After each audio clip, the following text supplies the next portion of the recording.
মা ফাতেমার সঙ্গে আলীর একটু ঝামেলা হয়েছে, আলী মনটা খারাপ করে বাইরে চলে গেছে। তখন নবীজি ফাতেমার ঘরে এসে বলছে, ফাতেমা আলী কোথায়?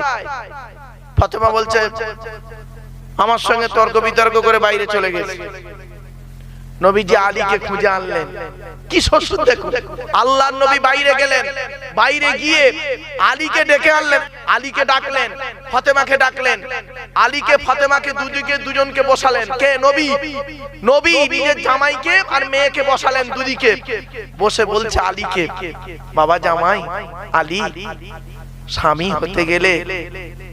হতে গেলে অনেক ধৈর্য ধরতে হয় গো বাবা, তুমি রেগে যেওনি বাপ।